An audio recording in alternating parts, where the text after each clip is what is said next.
Hello everyone, আসসালামু আলাইকুম। যে যেখান থেকে আমার ভিডিও দেখছেন সবাইকে জানাই অনেক অনেক ভালোবাসা। আশা করছি সবাই ভালো আছেন। আলহামদুলিল্লাহ আমিও আল্লাহর অশেষ রহমতে ভালো আছি। চলে এলাম পুডিং তৈরি করব গ্যাসের চুলায়। এদিকে আমি আধা কেজি দুধ জাল করে নিচ্ছি। একটা বলক আসলেই আমি চুলাটাকে বন্ধ করে দিব আর দুধটা ভালো করে ঠান্ডা করে নিব।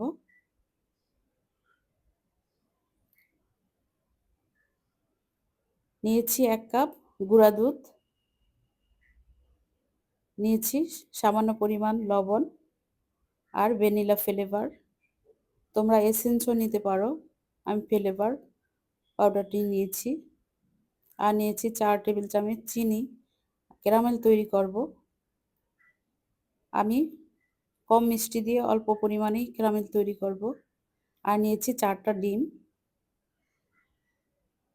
নিয়েছি 1 কোটা ডেনিশ। এটা পুরাটাই আমি দিয়ে দিব আধা কেজি দুধের মধ্যে। এখানে মোল্ড নিয়েছি, এই মোল্ডের মধ্যেই কিন্তু আমি ক্যারামেলটা তৈরি করে নিব। আলাদা পাত্রের মধ্যে তৈরি করা যায়, কিন্তু আমি মোল্ডের মধ্যেই তৈরি করে নিব। সামান্য পরিমাণ পানি দিয়ে দিচ্ছি। ধরে নাও 1 টেবিল চামচ পানি দিয়ে দিব। এটা চুলায় বসিয়ে দিব, হালকা জাল থাকবে। এতে করে আমার ক্যারামেলটা খুব সুন্দরভাবে হয়ে আসবে। এই যে দেখতে পাচ্ছ চিনিটা কিন্তু গলে যাচ্ছে।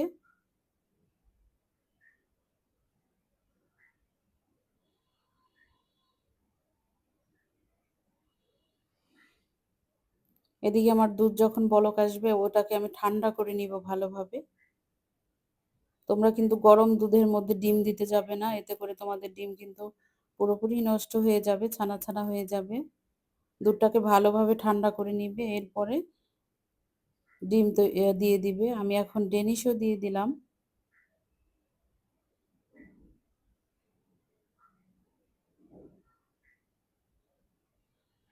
এই যে আমার ক্যারামেল তৈরি হয়ে যাচ্ছে। জালটাকে যত কমিয়ে দিতে পারো ততই তোমার ক্যারামেল সুন্দর হবে।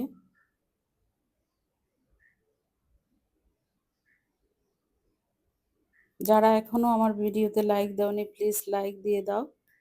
পুরো ভিডিওটা দেখে নিবে আপু এবং ভাইয়া যারা আছো, ভিডিও দেখো সব সময় আমার ভিডিওকে পছন্দ করো, তারা লাইক দিয়ে দিবে।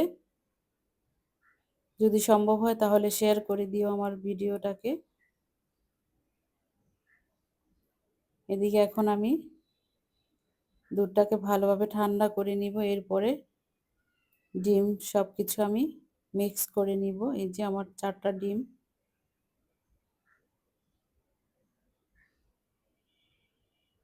দেখতে পাচ্ছ ক্যারামেলটা কিন্তু সেট হয়ে গিয়েছে আমার বাটির মধ্যে।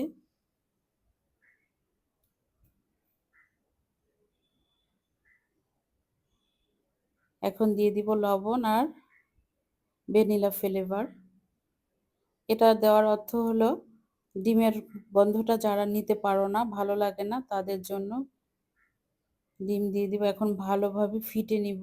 ডিম দিয়ে অনেকক্ষণ ফিটতে হয়, প্রায় 10-15 মিনিট ভালোভাবে ফিটে নিবে। এরপরে ছাঁকা দিয়ে দিবে।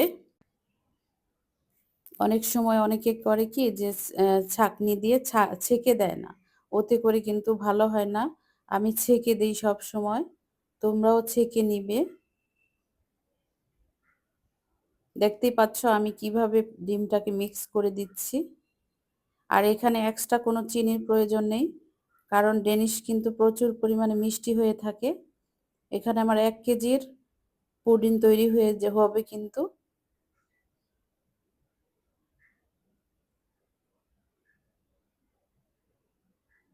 এই তো ছেঁকে দিচ্ছি, আমার পুডিং কিন্তু রেডি হয়ে যাবে। আমি চুলোতে ওদিকে পাত্র বসিয়ে দিয়েছি। 40 থেকে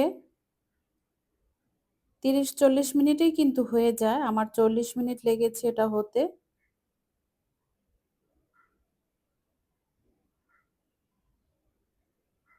দেখতেই পাচ্ছ এই যে এটা কিন্তু ডিমের থেকেই ছাকাটা বের হয়েছে। আই হোপ যাদের কাছে আমার ভিডিও ভালো লাগবে অবশ্যই লাইক, কমেন্ট এবং সাবস্ক্রাইব করবেন। প্লিজ লাইক দিয়ে ভিডিও দেখা শুরু করবেন। যদি নতুন হন তাহলে সাবস্ক্রাইব করে আমাকে বন্ধু করে নিবেন। আমার পাশে সবসময় থাকবেন। আমার ভিডিওগুলো সবসময় পুরোটা ভিডিও দেখে নিবেন। এই যে পানির মধ্যে আমি বসিয়ে দিলাম। এখন জালটাকে বাড়িয়ে দিব যাতে উপরে বলকটা না আসে পানির। আমি সেদিকেও খেয়াল রাখবো। জালটাকে এখন বাড়িয়ে দিব, যখন বলক চলে আসবো চুলোটাকে একটু কমিয়ে দিব। এই যে দেখতেই পাচ্ছ আমি এই পাতিলটার মধ্যে সব সময় পুডিং বানিয়ে থাকি, তাই কিন্তু একটু কালো হয়ে গিয়েছে। এখন আমি দেখব আমার 40 মিনিট হয়ে গিয়েছে।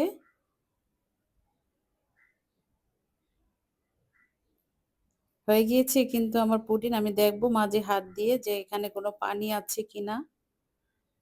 নেই, একদম সুন্দরভাবে হয়ে গিয়েছে আমার পুডিং।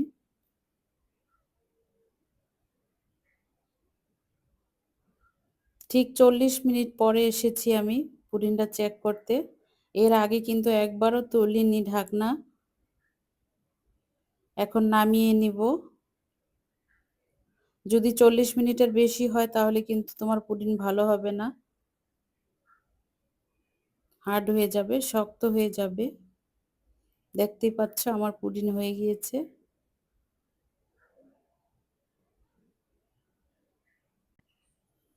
প্লিজ আমার আপু ভাইয়া যারা এখনো লাইক দাওনি, তোমার মূল্যবান লাইকটি দিয়ে দাও। তোমার কাছে তোমার লাইকটি আমি বারবার চেয়ে নিচ্ছি। লাইক দিয়ে আমার ভিডিও দেখা শুরু করো। অনেক আপুরা ভিডিও দেখো কিন্তু লাইক দিতে ভুলে যাও। প্লিজ তোমরা লাইকটা দিয়ে দাও, এরপরে ভিডিওটা পুরো দেখে নাও।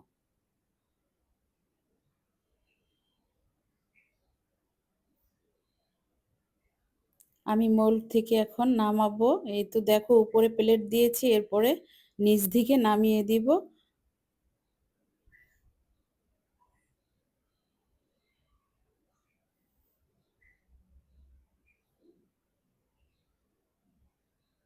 আমার পুডিংটা খুব সুন্দরভাবেই হয়ে গিয়েছে। আমি ক্যারামেলের পরিমাণটা একটু কম দিয়েছি।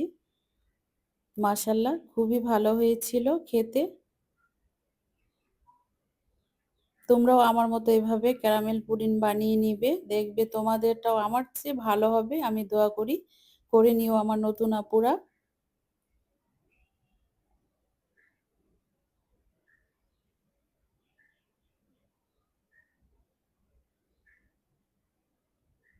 দেখতে থাকো আমার ভিডিও। আজকের মতো এখানেই বিদায় নিব। ফিরবো অন্য কোনো রেসিপি নিয়ে। সে পর্যন্ত তোমরা অনেক অনেক ভালো থাকো। আল্লাহ হাফেজ।